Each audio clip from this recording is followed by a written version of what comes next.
I don't think James and John knew what they were getting into. Matter of fact, Jesus even said, "You don't realize what you're asking." You know, in a way, they're like little kids. James and John not only were like little kids, but the other 10 were like little kids, bickering. I mean, adults can be like little kids. You know, what's in it for me? What am I going to get out of this? I think of what John Kennedy, when he was president, asked us or told us. Don't ask what you can do for you. Don't ask what your country can do for you, but ask what can you do for your country. I think we can all feel that we're entitled. We can all feel privileged, especially if we have some authority. It's so easy to misuse authority. But we are given authority, whether that be as a teacher or a parent or a priest or a president. We're given authority in order that we might serve others, not self-serve, but serve others. And that's what Jesus is trying to teach James and John and the other disciples. He's trying to teach them how to use authority in the service of others and not to misuse it. As we know, all of us, the terrible clergy sexual abuse that has taken place over the years. And painfully, we're having to deal with that. But it's not only in the church, it's elsewhere. I just read an article this morning, as a matter of fact, on how often police officers have misused their authority and even taken advantage of people sexually. And so it's not just in the church where this happens. It's worse in the church because the abuse is actually spiritual abuse. It's in the name of God. But all of us need to reflect on how we use the authority that God has given us. And Jesus is an example of how to use that authority. You know, in Paul's letter to the Philippians, it says that Jesus was equal with God, but he did not cling to his equality with God, but rather he emptied himself as a servant and a slave and became obedient even to death on a cross. In that second reading to the Hebrews that we heard this morning, it says that Jesus was like us in all things, but sin. And we can easily say, well, then Jesus doesn't really know what it's like to be human.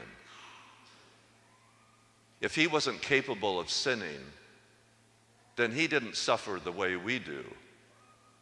Well, that's erroneous thinking.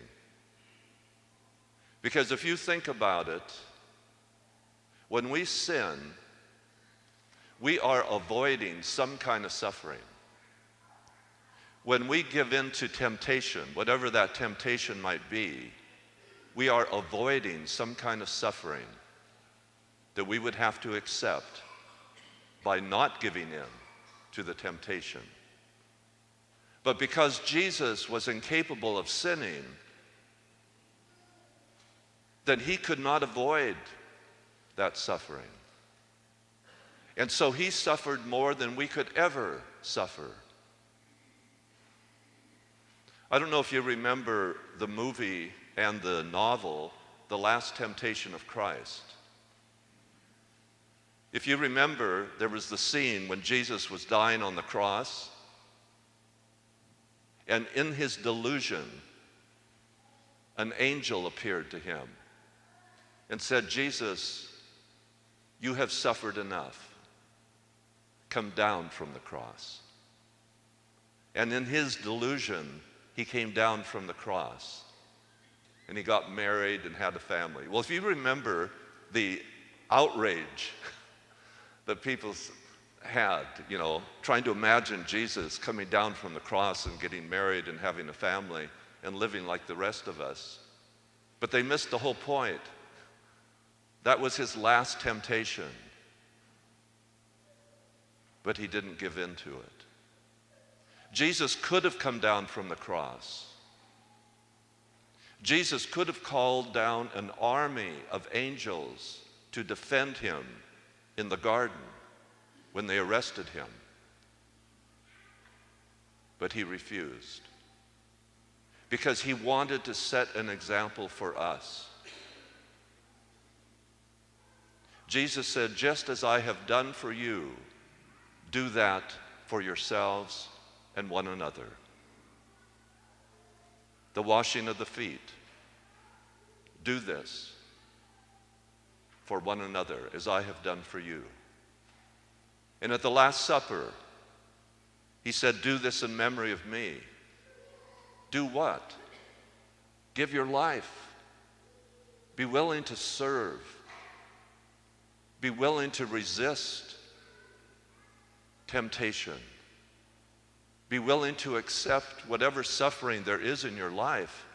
And all of us have some kind of suffering. And yes, we would like to get out of it.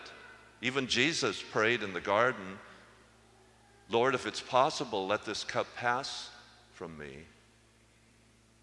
But Jesus was willing to take on our suffering, our sins, in order to free us from guilt.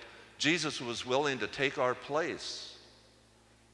He was the scapegoat. He was the identified sinner, the identified criminal. He died for you and for me. In that first reading, which is the fourth servant song from Isaiah, it says that God was pleased to crush him in infirmity. Now, doesn't that sound awful? That God would be pleased to crush him? Well, that translation isn't very accurate. What it really means is that God was so pleased with Jesus at his willingness to suffer for us. And God is so pleased when we're willing to suffer for each other, because Jesus suffered for us. And that's why we celebrate the Eucharist this morning. We do this in memory of him. Jesus has set us an example in the Eucharist. The Eucharist is the ongoing sacrifice of Jesus. Even though Jesus died once and for all on the cross, when we celebrate Mass, we enter into that mystery of his love. We enter into the grace and the mercy that was poured out when Jesus died on the cross. The Mass is the real presence of the sacrifice of Jesus. And that's why we gather as Christians, as Catholics, to participate in the death and the life of Jesus.